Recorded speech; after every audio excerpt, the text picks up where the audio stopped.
So as you listen to them and as we have this conversation, when you have that aha moment, right, convert it immediately into action, write it down, and let that be your commitment.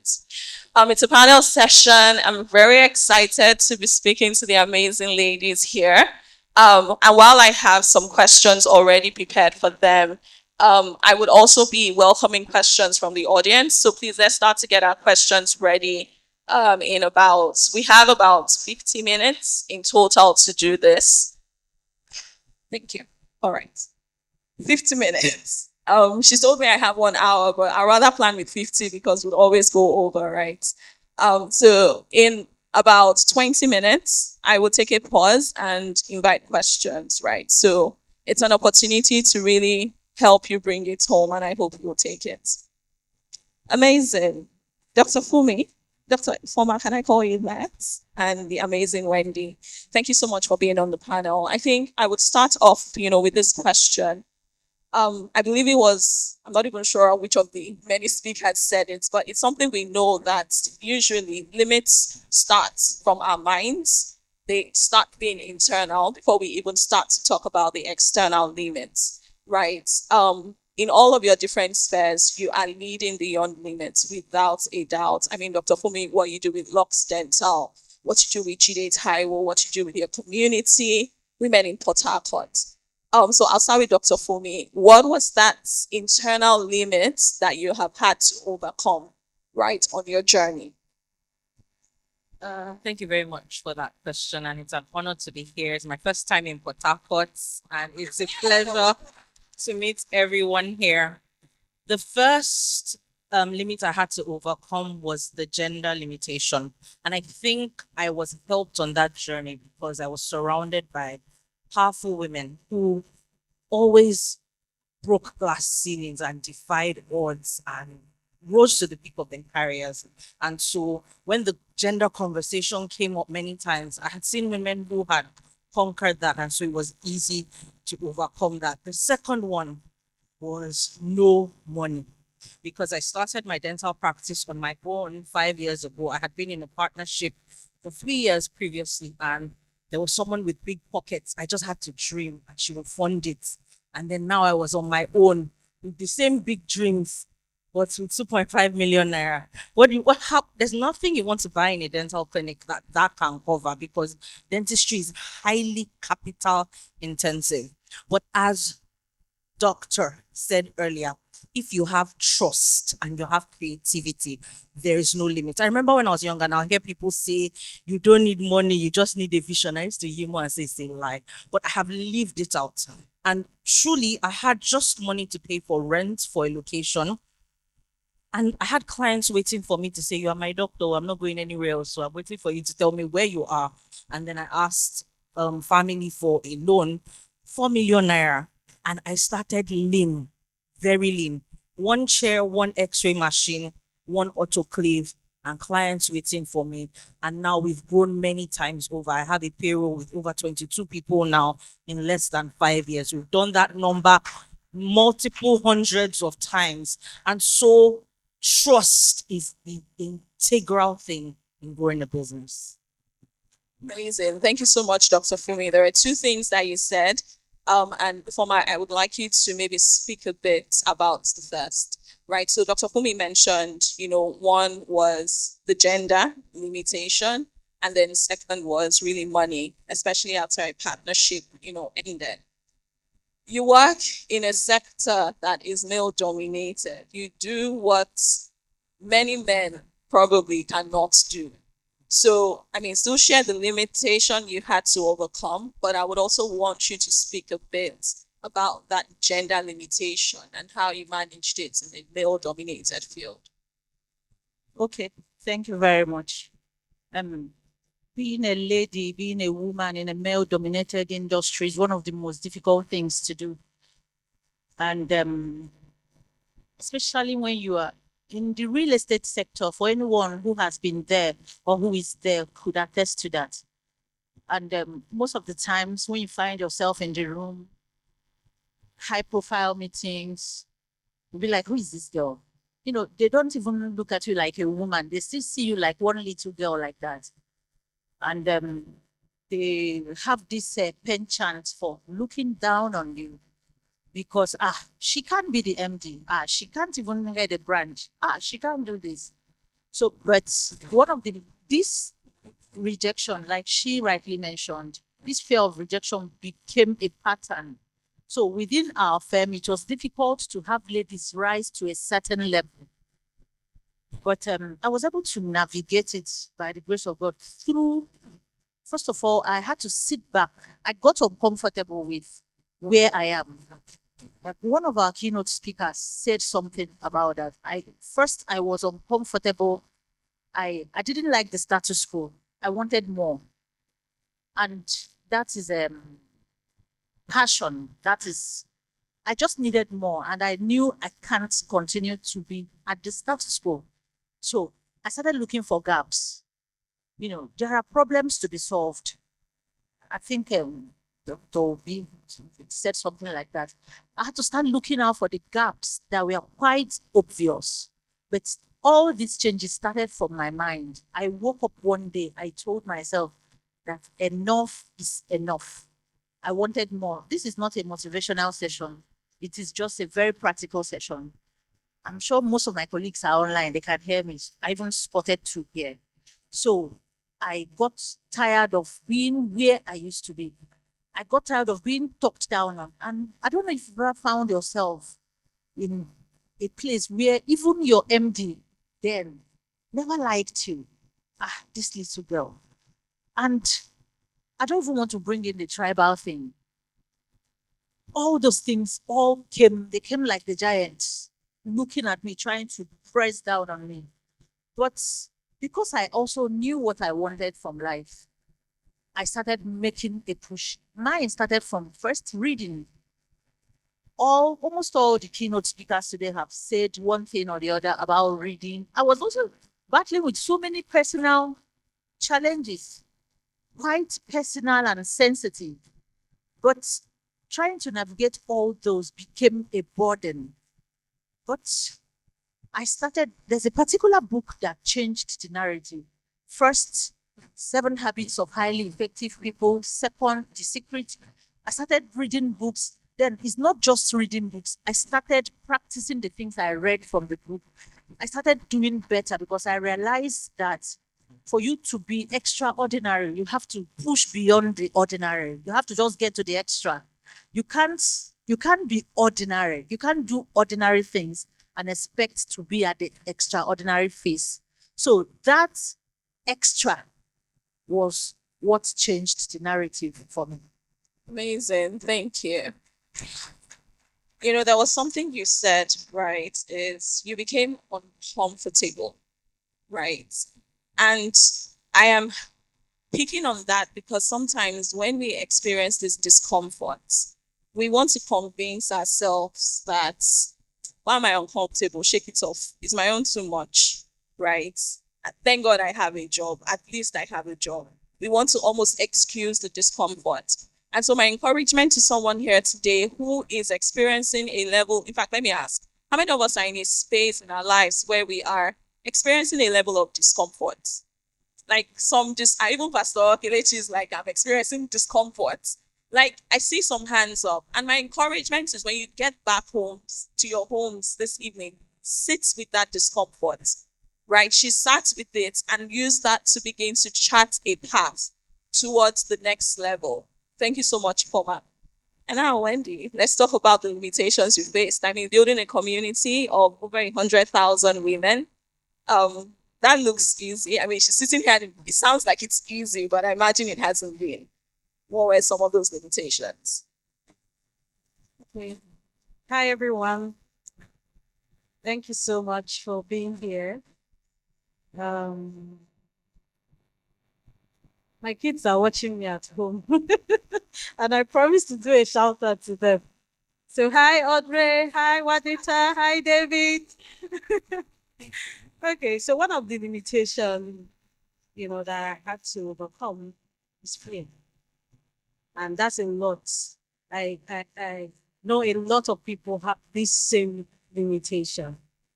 Now, coming from a background that My parents were not super rich, but I was comfortable. I attended Babcock University, a Yoruba dominated school. And for every time I tried to put my head above the water, they downplayed it because I wasn't Yoruba.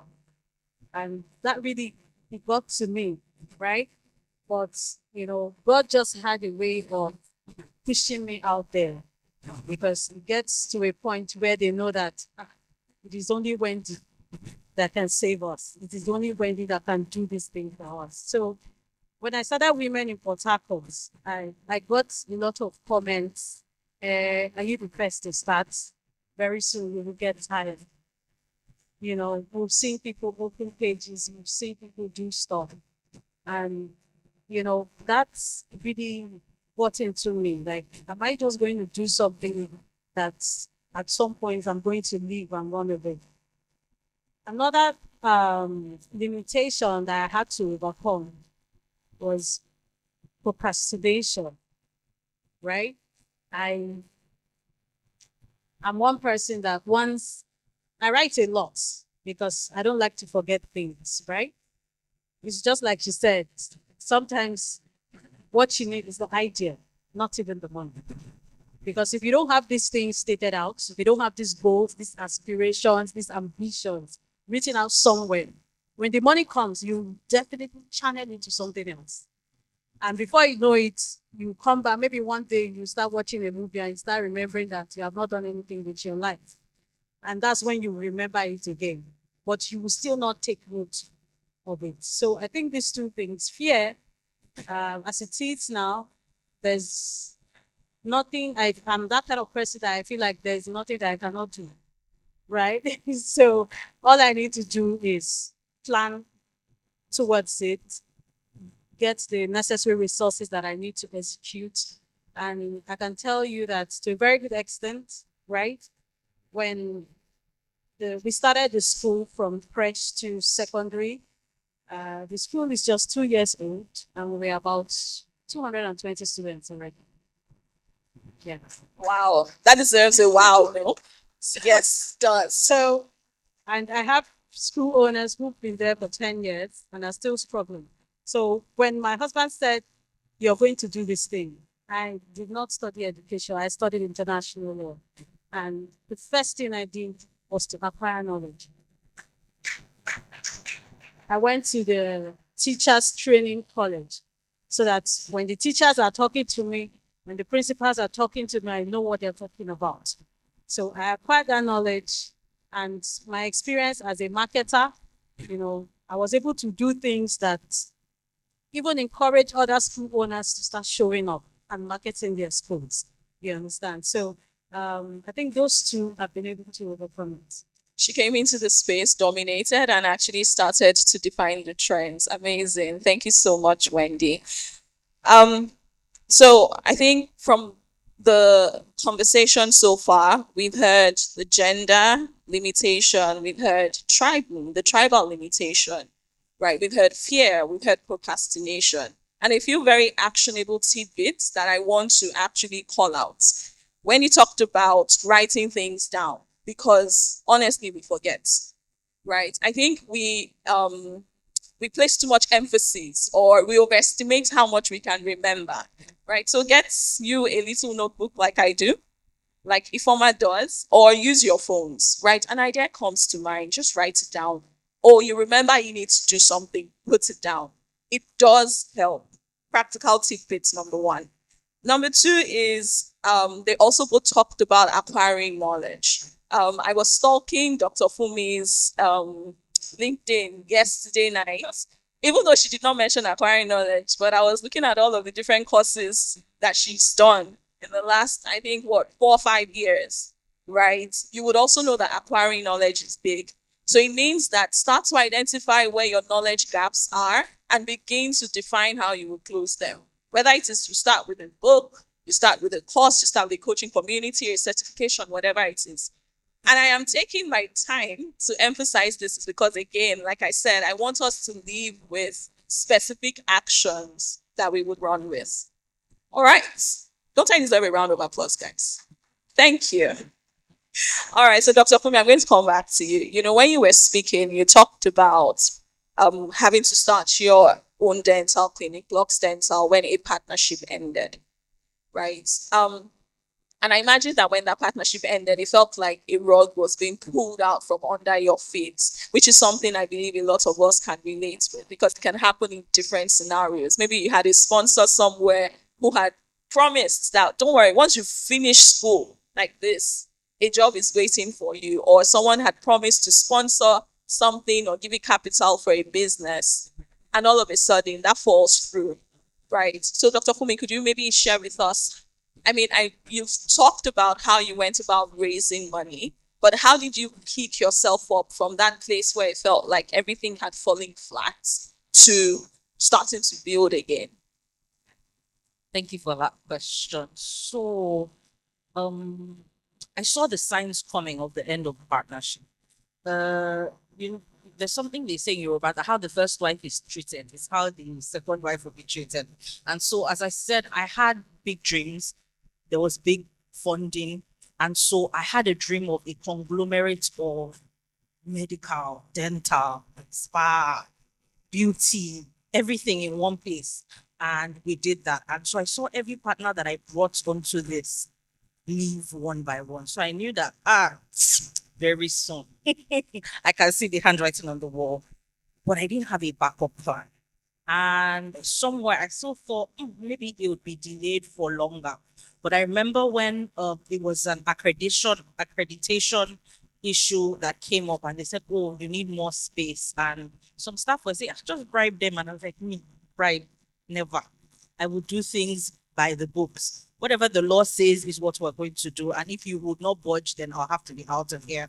And so that happened, and I decided to, okay, it's not working. Let's end it. But one thing is, in everything, I strongly believe, I am confident that no matter how things move, they are working together for my good. And so, in the middle of everything, my friends were so upset. Till today, my friends tell you the story. It's different from how I tell the story because I see it as something that was rigged for my favor. They see it as that. Come on, don't tell me that. They cheated you and everything. But I strongly believe that all things work together for my good. So as that was happening, I need to mention that I was pregnant with my third child here. So in the whole bootstrapping a business, I was carrying my third child. I was growing a business, I was growing a little child and raising two other children. And but I just knew that it was working for my good. And I just knew that it was going to turn around. I was confident of that. And so it drove me into deep prayer, deep intercession, because I didn't have any other way. I did not have, my father died when I was 2 years. There was no father's family. My mom is very hardworking. She's a professor, but it's still very modest, middle income family. And so I knew that only God could help me. And so he drove me into prayer. And as I said, I had built trust with a long list of clients. Even when I got the new space where I was, we needed to renovate the whole space. I did not have money for that. My husband called his friend who was a civil engineer and said, "My wife has a space we need to renovate." And he just looked around. He said, "You know what? I would handle the renovation. You pay me over the next 5 months." And so everything was based on trust, how the whole business grew, and people helping people. And so just understand that everything is rigged for you. And when you go through life with that perspective, it was said earlier, as a man thinks, so is he. And as you believe, that's how your experiences in life would be. And so that just really helped me on my journey. I hope that answers the question. It does. But- It does. And I feel like this must also have been around COVID or right Oh, after yes, just the COVID. year after COVID. So January it was 2021. so many things. Yes, Many topsy-turvy. layers. Many layers, guys. Many layers. Now, there was something she said that I also want to call out because one of our speakers had talked about it. Her partner, I believe, had encouraged that she should pay a bribe. So that Not the partner, or that's other people, okay, other staff had recommended that she pays a bribe. But again, remember how we talked about leading with your values or your values leading you. So if you haven't defined your values today, please let's take that also as an assignment. But you need to know the things that you stand for, right? You need to be very clear on the boundaries, the things that you will and will not do, right? Because truly things are rigged in our favor. But Can you I can, add? yes, please. I was banking on the fact that I will be able to get fund from a bank because it was just COVID. During COVID, everywhere was flying. Oh, you can apply for COVID loan or something. So I was sure that a dental clinic, I'll get the funding. Bank after bank. I first started with the banks that I had worked with. And then like, no, there's been too much defaulting with healthcare. It's a no-go area. We're not putting our money with healthcare. And so that was what drove me to think, okay, let me use part of my savings to start and let me start with what I have.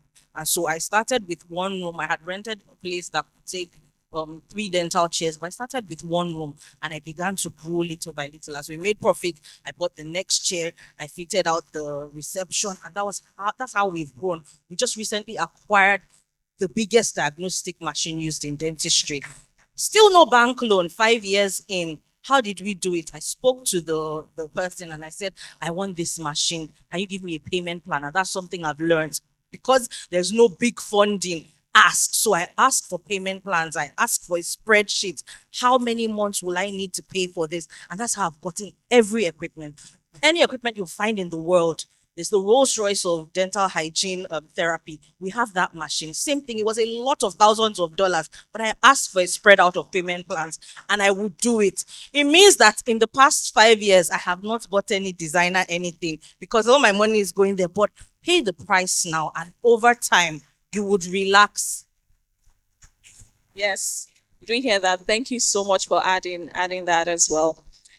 So Wendy, let me come to you, right? So you have a community of women in Port Harcourt, and I imagine that from your interactions with them, you will start to notice patterns and trends, right? So can you maybe share with us some of those trends and patterns that you have noticed with women, particularly as it comes to visibility, putting themselves out there, going after the hard things, and really just trying to break barriers?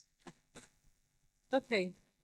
One major one that I've noticed is still fear. A lot of them are so scared of coming out. I don't know why, but a lot of them hold back a lot.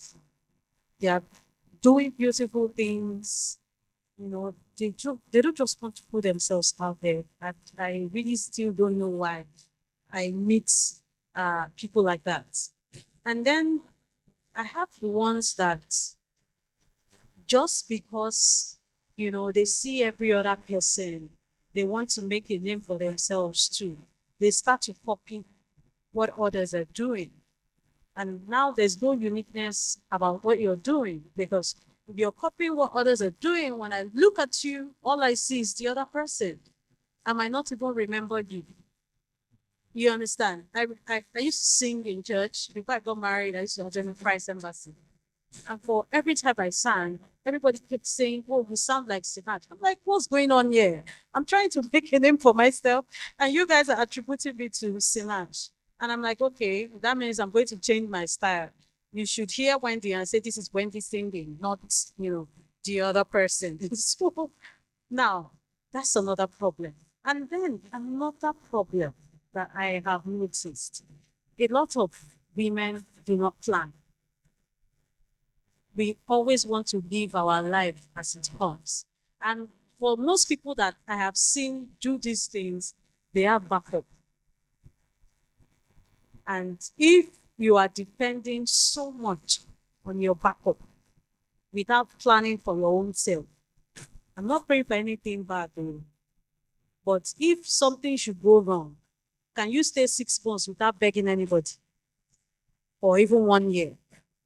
If you ask yourself that question and the answer is no, then that means you need to go back to your drawing board. Because I see some of them, they have beautiful things that the confusion, I don't know what is causing this confusion. Somebody comes into my office and say, "Oh, I want to have a business conversation with you. I want to do something for myself." I said, "Okay, so what's the plan?" "Oh, she wants to make chin chin and zobo." Chin chin and zobo. and you have already rented 3-bedroom flats. Why? Because the man is funding. And then before we could even finish the conversation, she said, "Oh, this changing and Zobo, it's not now. I just want to do YouTube content. YouTube content with what I saw that your husband does is what we want." Oh my God. So I don't know, but this, you know, going deeper into the conversation, you hear people saying they are in-law, saying they are eating the man's money. And then because they want to make a name for themselves, they just run into so many things. One came into the office and she mentioned 7 things. She's doing Zobo, she's doing Chin Chin, she's doing fashion design, she's doing liquid soap. And I said, "Madam, so how do we marry all these things now to promote? Do you even have pages that you none? Okay, which one of them is paying you so highly?" And she said, "Fashion design." And I said, "Okay, how much is it?" And she said, 50,000. I just said, "Madam, please don't listen to what people are saying, because it looks like what people are saying is just, you just want to put that CEO to your name and say, I'm doing this, I'm doing this. And whereby you're doing nothing." And I like programs like this. I was telling somebody outside when they were interviewing me, say, "What are you here for?" I said, "I'm here for one statement that will change my life." For some people, they feel like, "Oh, why are they calling us to come out? Oh, maybe their money has finished." Don't have that mindset. If you see a program that will benefit you, register and go. When I go to programs like this, I look out for one statement that will change my life. I might not grab everything, but one statement, somebody will just say something, and I'm like, "Oh, that's the answer to what I've been looking for." So I don't know what is causing this fear, but some of us need to drop it. What's the worst that can happen? You failed. You can start again. We hear that. What's the worst that can happen? Some of us cannot ask for help. What's the worst that can happen? No. You move to the next person. Can you help me? Some of us keep quiet so much. I don't know why we're doing this. I don't know if it's coming from, because another thing I try to notice when working with these women, somehow they turned me to a psychologist. I thought I go to read because I want to understand some behaviors. Some is coming from the family. Maybe they are coming from a family that is not supportive. They're coming from a family that every day the man is abusing you and telling you you are good for nothing. So for some people, they carry that thing in their head that they are good for nothing. You come into a room like this, you are seeing people. You are a business owner. You've not even told up to 2 people that this is what I do. Then what are you coming here for? So when you come to places like this, it's not you network. How do I meet people in high places? It's through networking. As I'm sitting close, there's nothing that's, I don't know. I'm not scared of anybody, but there's nobody I cannot strike a conversation with. "Oh, this is your color. I've been looking for this dress. What's your name?" And that's it. When you see some of us, the circle that we keep, nothing special. We just know how to network. That's the simple truth. So as a lady or someone in business, you cannot keep quiet. You come to gathering of people. The fastest or the best way to sell yourself is the one you use your mouth to tell somebody. Somehow they feel like they owe you something because you told them, "Oh, this is what I do. I have a school. We have crèche, we have this, we have sciences, we have STEM, we do this, we do that." That's it. That's all it takes. So please remove fear and move forward. All right, so let me come to the ladies in the room. How many of us have told the people around us what we do? How many people here have actually marketed themselves or came here with their business cards and have handed it over to anybody? Do we promise to repent before the session? For those of us that have not, do we commit to repenting before we leave here? You people are too quiet, so because it was only a few hands I saw up. Do we commit to repenting? Amazing. There was something that Wendy said and Dr. Fumi had also said, and it was about asking, right? Not being afraid to ask. So my coach would call it the power of the ask. I think that's what DDK calls it, right? Because like they said, what's the worst that can happen? No. And even when we ask, right, a lot of times, and I'll add this, especially say you want to start a business, we want to ask for money. But I challenge us, go a level deeper. It's not always money that you need, right? What do you need that money for? So, for example, I want to open up a store as an example, and then I go to someone to say, oh, I need 5 million naira. And this is like, I don't have 5 million naira to give you. But if you had said instead that, oh, I actually need a store space on XYZ, right, in a maybe location that is close to the University of Port Harcourt, because what I plan to set up, target students. And then the person doesn't have 5 million naira to give you, but maybe they remember that, oh, they have a friend or know somebody that has a store. So do not be afraid to ask. And when we ask, please, let's go beyond just asking for money, right? Let's go a level deeper. Do we agree? Amazing. All right, Dr. Fuma, I'm going to come to you with a question, right? I mean, leading beyond limits requires that, you make sacrifices. It requires that we put in the work. You talked about, putting in the extra. But the truth is, it comes at a cost, right? So, what are some of those? I mean, Dr. Fumi said in the last 5 years, she has not bought designer anything, right? So, what are some of those costs that we should be willing to pay now because we are building for the future? All right. Standing on the point Dr. Fumi made earlier about that self-denial to a reasonable extent, I also have experienced that. In fact, there's something I do. At every point I achieve a feat, I buy myself a gift. Yes, I intentionally do that. This generation, especially the Gen Zs, I'm a millennial, I'm not a Gen Z. Especially the Gen Zs, they are stuck to their phones. Like most times they are beside their destiny helper, but they are with the phone. Their attention, their mind, their body, their spirit is on the phone.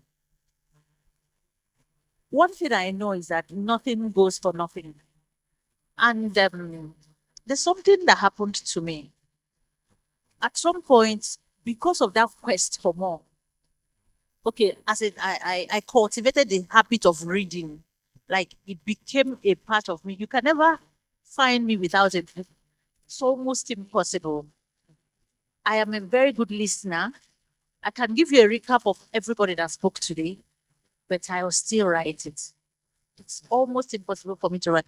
So I'm trying to drive home a point.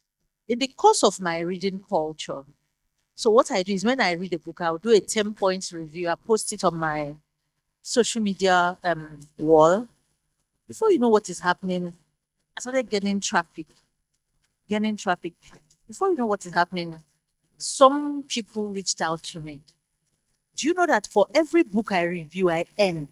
Wow. See, tomorrow, I review a book, any book. I can review Dr. Zinde's book now. Tomorrow, I've gained the knowledge. I'll post it on my wall. I'll earn. Yes. And I'm not earning in Naira. So, Guys, source of income. So maybe this is some So, people's action items. the whole thing is this. I was able to convert that social media time. You know, the whole very dark man drama. You know, sorry, I'm not calling names, but most of the times we get stuck on social media. We are not willing to make some little sacrifices. Many young people wake up in the morning straight to their phone. If you want to know what I'm saying, many young people when they go out and forget their phone at home, it's like 70% of their lives they may die, they may not survive it.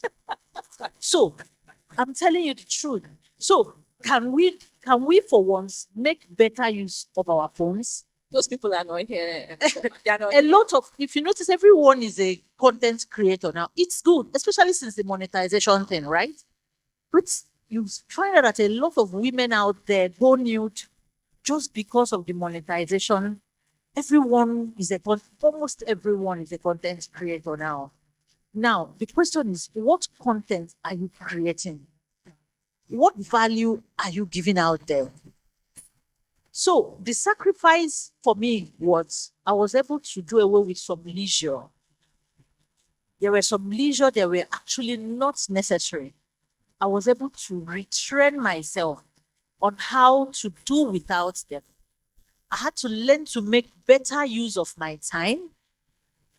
Not to sound very serious, I'm not saying everybody should go and start reading. But if you can, please read. Even if it's a page a day. You know, I hear doctors say an apple a day makes you something. A page a day makes you a better person. So, in the course of the reading, you're going to get more. So, over time, I learned how to maximize my time. I learned how to prioritize things. I learned how to leave some things behind. So it's more or less an opportunity cost. There were things I had to forfeit to be able to achieve greater things. Thereafter, I'll still go back to those things if need be. So learning how to do away with some frivolities was part of the price I paid. Learning how to maximize my time very well as a woman, as a lady, it also helped me to navigate this course. Thank you.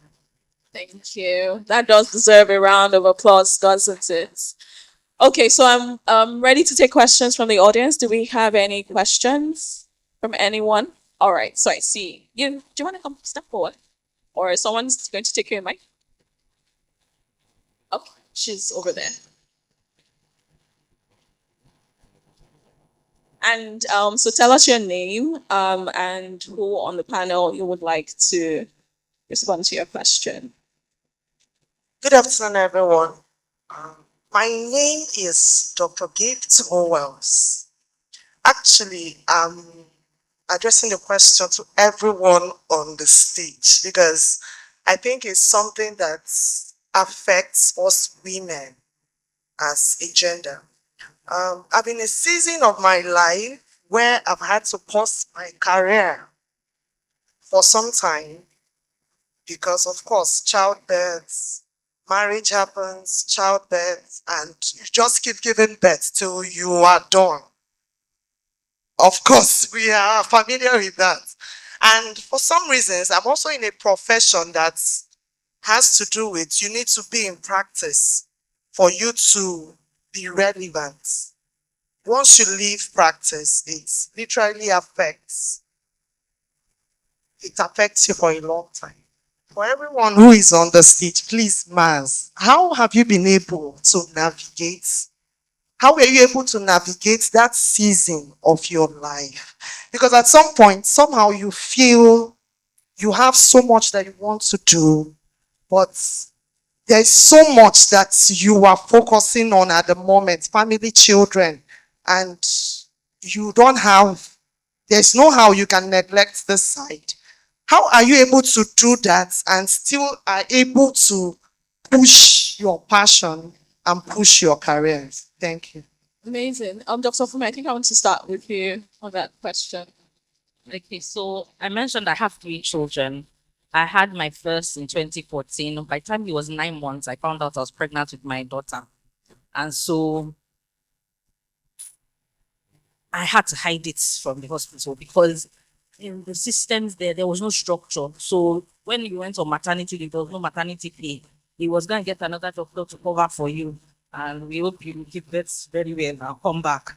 And so I didn't want that cycle again the second time. And I worked alone. I didn't have an assistant. In dentistry, it was supposed to be 4-handed. The doctor, the nurse, the radiologist, I was everything at that point. Front office, I was everything.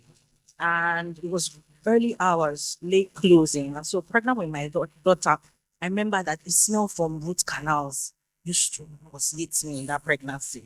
So I just knew I had to take a break. And the Holy Spirit was just drawing me to take a break. And I'm like, take a break for what? Is it now that the second child is coming? You have a nanny. Then my husband was running his master's program. So is this the best time to take a break? No, it wasn't. But I know when I get that nudge. And so I resigned and I stayed at home. But in that period, there is no course on entrepreneurship I didn't take. And then I began to dabble from university. I'd always done some buying and selling shoes, bags. I'd always done something. And then I dabbled into real estate. And at the end of the year, I could tell my husband, I'll pay for house rents, don't worry, with the amount of money I made in that period. I was very scared when I was resigning, but I knew that it was a call to grow. And the truth is, everything I learned in that season was what was now the foundation for entrepreneurship that I dabbled in healthcare because I had learned the principles of entrepreneurship in this season. But while I was a stay at home mom, oh my God, I will cook a storm. Like I took it like a job. I will wake up with my schedule for the day. I taught my children how to read. Like I set the standard for them. With my third child, I said I was bootstrapping. They were the ones that were teaching him all the things I deposited in both of them. But I've caught up now that I'm less busy. So there's seasons to do to give that sacrifice. But something is, I believe that family is God's best business. You cannot invest your time, your resources in family and miss out. It's a thought process I have. And so I believe that as I was being a stay at home mom, God was waiting to pay me back. When I came back to dentistry, I came back as an owner, as a partner. I didn't come back as an employee that I left with. How? Because there's a reward system. And so while you're away from work, develop yourself, read, go for courses, learn something. Think, what do I want to pivot into next? There are different sectors. Medicine is broad, it's larger than life. There are many different angles. So you should be asking yourself, what do I want to pivot into and begin to prepare for it now? But while you're at home, make the food, make the shaman soup like your job is being a chef. Have sex with your husband, like that's the only work you have to do. Like be 100% in every season that you are, and God will honor you. Thank you so much, Dr. Fumi. First is any investments in your family, you would always be rewarded for it. Second is while you're at home taking care of the family, make sure you invest in yourself. Oh, sorry. Something clearly excited him. All right. So we have Ifoma, Wendy, anything you want to add to that specifically? Okay, I think she practically said it all. Um, Talking from experience, I had 4 children in 6 years. Oh, Yes, so and I was already navigating my career path. So those 6 years, I was like someone depressed. Pause. You know what pause is? I was working. I never stopped working. That's the difference between us now. I was working, but I wasn't growing. Like I was stagnant. I was static. And I was in my early 20s. It was tough, very tough. But even at some point, most of my classmates, they were going for professional courses. I'll come online, I'll see them, this person is celebrating this, and I am not growing. I didn't let it affect me. What I did was to take a chill pill, doing my thing, though slowly. I was moving, but at a snail pace. At some point, you may even get depressed. There are days you wake up, you start crying. There are days I wake up, I'll start crying. I don't know why I'm crying, but I'm crying because at that point I'm just all over in my emotions and I wanted more. That is the same more I had always mentioned. Because of that quest for more, I was just moving, but slowly. But the moment I was done with childbirth, I now said, okay, now, Ifoma, let's go. I talk to myself a lot. I self-talk. I said, Ifoma, okay, now it's time for us to move. Went back to school immediately, did my master's. As I was running my master's degree, I was working. I started growing, started doing my professional courses, went back for my PhD. I just started moving. At that point, there was no break. And guess what? Before you could say Jack, you see those 6 years I felt I lost, I regained all, like all. So, my sister, I'm very sure that this is just a season. Trust me. Just keep moving. Yes, the most important thing is that you are moving. Just don't pause. Like she rightly said, she used that opportunity to, you know, go towards entrepreneurship and it paid off. So it's to her advantage. So you can just move. Don't ever think someone is ahead of you. Life is no competition. All of us are moving at our different paces. There was a time I used to trek to work. There was a time we used to enter Keke Marwa. There's a time you used to enter, just like that. It's growth.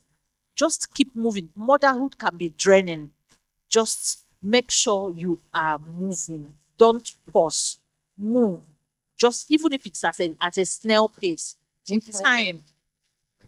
Just keep moving, keep moving. All right. So we have a couple of questions from our online participants. So one question is for you, Wendy, specifically. Recall that you had said one of the things that you noticed among the women in the community is just let me use the word, the lack of originality, right? So copying is not authentic. So this question is basically saying that when you're just starting out, right, is it okay to copy or imitate while you're trying to define your own style? And I guess, to what level? Okay. Um, when we say copy, there are people that that once you see the content, you know where it's coming from. I don't want that. There's nothing that is new, but let's have you do this thing in a way that is point to you. You understand? There's nothing wrong. In fact, when people come to me and they say they just started this business, I ask them, how many competitors are you following? Because I need you to see what others are doing. That's the only way you can thrive, right? So for me, it's when you copy, and sometimes some people forget themselves, you copy and even add the person's username. Yeah, we've seen that happen. We've seen that happen, right? I just say, go and look at this person. The next thing you went there to copy word for word.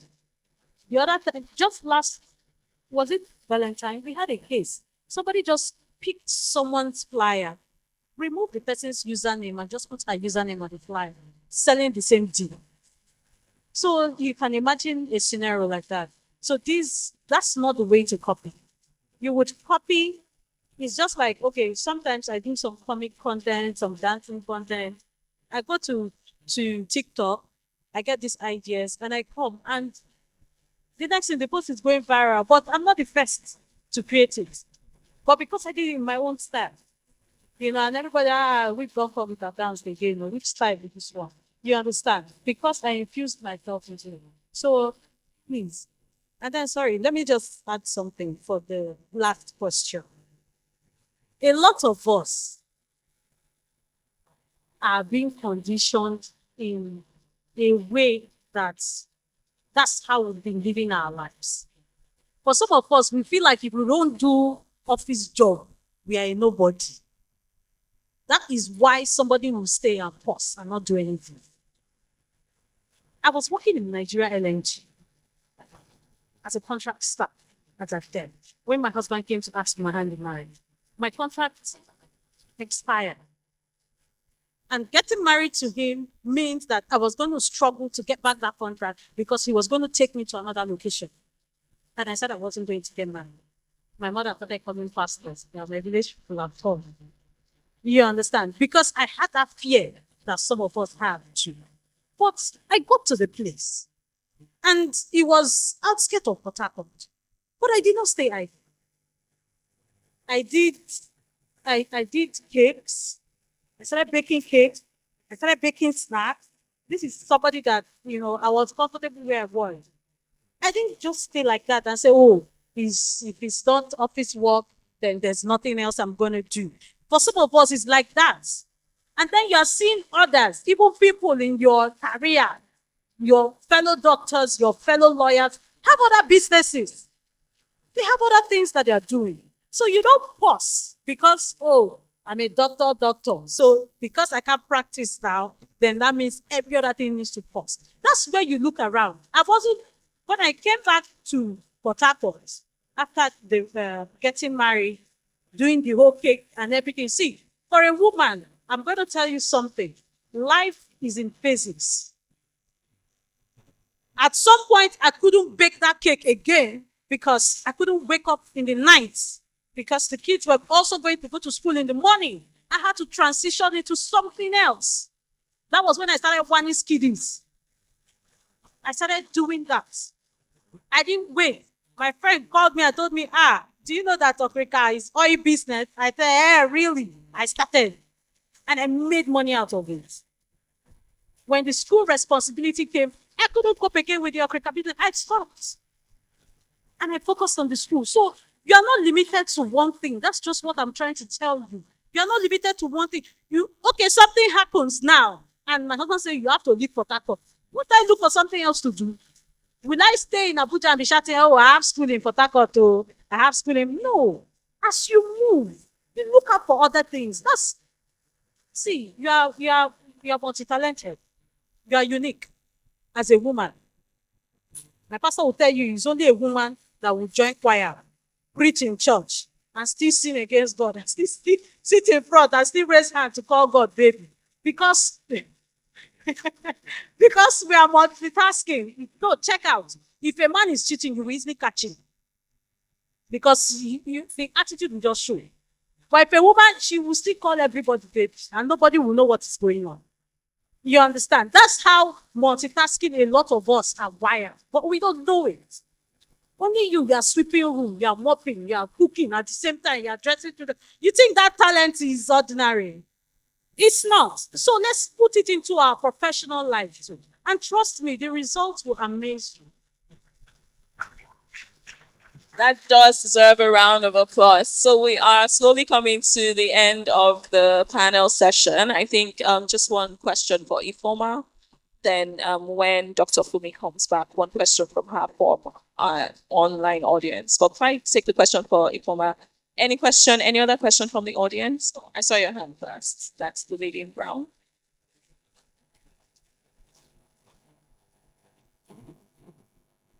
Thank you so much for this opportunity. Good afternoon, man. How are you doing? My name is Masuchi Ikwemi Edichi, and my question is concerning the business aspect and also the entrepreneurial aspect. Um, I produce and distribute healthy fruity zobo around for Harcourt.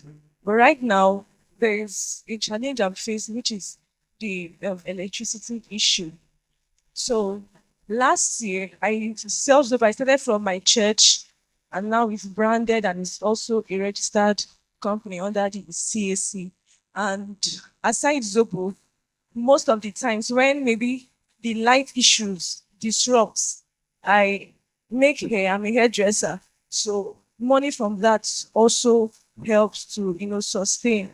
Then last year October, one of our church members recommended me for a particular work in the because I graduated under the microbiology department and I have an experience in the medical aspect. So I got somebody recommended me for a data entry work with a particular medical doctor, which is what I'm also doing now. Since it's just once in a week, I mostly go to UPTH for that particular work. So my question is, now that there's serious electricity issue, I can tell you that I've not really made sales for my Zobo, which is mostly known because most people know me as someone that produces and distributes. How can I tackle this? Thank you. Well, I think I don't know how you sell your Zobo.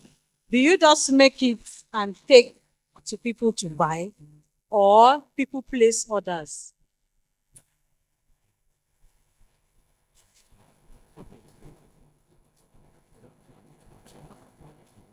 then I don't think you should have electricity issue if people place orders. Because if they place orders, you're making it and you're doing the delivery, right? Yes, ma. The Okay. only issue is this: the price in ice block now is outrageous. Like you can buy just one half of that ice bottle like Are you 155 store, now. why are you storing the zobo? I thought they place the orders and then you deliver. When they place the, not me. Like when Okay. I do in large quantities and store it in the fridge. So now that I can't store it in the fridge, when people reach out, do you have Zobo now? I'll say no because of the electricity, no means of preservation. This one is not your fault. If you cannot provide electricity, there's actually nothing you can do. So you can condition it in a way. I've seen people who say, I do deliveries only on Monday and Tuesday. So you can do about that in your structure. business. Whatever structure you put, Yeah. people will align. And Dr. Fumi, your please. selling price is not a fixed amount. It's not. I'm telling you, in business, when the environment changes, when things change, you change your price and you give a notice just to inform you due to the prevailing electricity issue and the attendant increase in cost of production. And your price for a bottle of Zobo is so and so naira. That's how business works. I can't tell you how many times I've changed my pricing. Because once dollar increase, we go with it. Once diesel increase, we move with it. Because many times we are fixated on this is how much I want my thing to cost. But you must constantly be looking at your bottom line. What is my revenue? But most importantly, what is my profit? Many of us are running businesses with no profit. So you have to see what is my cost of running this business, then add what's my margin. Is it 50%? Is it 60%? Once this cost of production increases, your cost has to increase there. And the buyer bears the cost. That's what business is. Absolutely. Just to add to this, everything we've said is good, but we also need to look at it from her perspective. Who are her target markets? She may just be operating from, she's just starting it, right? And she may not have all the capital to, she's also afraid, that same fear of losing those customers if she eventually increases that struggle. So that's the fear I see. You understand? So we can look at it from your perspective now. You can easily increase your price and people will adjust. But for her, she's starting. It may be difficult for her to just wake up and increase the price. Food is a more essential I know. thing than what I know. Now, the solution we are looking for her is how can she manage to be in business without easily increasing the price? Yes. Now, when you hear that she doesn't have electricity supply, the first thing that should also come to your mind is, okay, where does she stay? Because where I stay, we have electricity, no matter how bad it gets. Do you get? No matter how bad it gets, we are in band A, so they are really, cutting our neck. So, but we have the electricity. So I don't know if she's in band A, which I doubt. Now, the solution, it's enough to talk about it. So But the I think solution Oma she is is looking for, very, there's a very gap. passionate. No, I there's a would let gap. her finish. I Can would she let come her. to your BQ to produce? Yeah. Can she come to your BQ to produce and pay you an extra cost to use your electricity? She can. So you see, this are specific. Because what we are looking for is, we more can words. talk about these things. There's a gap. And that's the gap she's looking for, how to fill, at least at the interim, until the electricity thing is resolved. You understand? And she's also being careful not to lose her customer base. Amazing. So what I wanted to say is, I'm volunteering 5 minutes of your time after this session. So please do make sure you come to speak to Ifoma. Let her quickly help you think through what she needs to do. Right? All right. Was that an amazing session or not? It was, right? Dr. Fumi, there's actually a question for you online, specifically for you, if you could answer in 2 minutes. Okay. Right. And this person says that how are you able to handle finances in the beginning when you set up your dental clinic, such that, it says here that you are dabbling with your profits in order to be able to acquire more machinery for the clinic. I wasn't thinking profit at that point. I was thinking survive. go past this first year. And so everything was going back into the business. Every single thing was going back into the business. Paying for machines. I said I was buying more machines. I was paying myself very little. I was earning just 20,000 naira higher than the other doctor that I had employed because I knew that I'll be going on maternity leave soon. And so I need to be paid. I want to be the first person to pay myself a proper maternity leave amount. So that was there. And so I was just thinking, survive, pay the next rent, and then from the second year we can take it up from there. And that's what we did. All right. So I understand that there is a member of the audience who actually wants to make a contribution to her question. Who is the person? Okay, great. Okay, good afternoon, everyone. My name is Victory Femina Afokogene, and regards to our question, I'm also a business owner, and although it's still at this early stage, or for now, though I gave a pause to it, but I also produce Zobo, tiger nuts, and the likes of it. Plus, I bake and pastries and cakes. So in regards to what she asked, personally, what I do when it comes to business is, apart from my capital and profits, I do what I call extraneous, what do they call it? Yes, expenses from my own profits. You get, it can just be 500 naira. I just put it in that particular account every single time I make sales. Why? Just in case if price of things goes up, in case if something comes just for emergency purpose, then I know I'm not touching my capital money. I'm not touching from my normal profits. And when some look at, for instance, now price of things are literally skyrocketed, and plus electricity, I'm also affected by the electricity. So what I do is, if I'm to get now, for instance, that highest block of 1,200 or 1,300, the money comes from my the extra money I've already saved. Do you understand? Now, how I now get my profit back from it is that as I have put that one into my business, I increase my price a bit. And I tell people, not be me, oh, see you. Now I'm no longer affected by me. I know very well I'm not affected business wise. Why? Because I've already saved ahead. However, to sustain what I know I've saved ahead, and also to sustain my what do you call it? I make sure that nothing affects my profits and also nothing affects my capital. With that, all of that, I'm able to like navigate each and every one of them, and I continue putting money into that pot. It never stops. You understand? So that's what I do. Thank you. Amazing. Thank you so much for sharing. And I think that's also the beauty of being in spaces like this, right? You meet other women who are doing, the same things that you're doing, and you can really learn from them. So can I have a round of applause for my amazing panelists? That's not the round of applause for my own panelists. All right. Thank you so much, Wendy. Thank you so much, Former. Thank you so much, Dr. Fumi. Before you go, I've been mandated that we stand here for a big, no, sorry, to dance. And also thank you to you, Yes, that's Mrs. what, that, sorry, it's for a picture. Can I also have the convener join that, please? Thank you, Dr. Fumi, for joining us all the way from Lagos.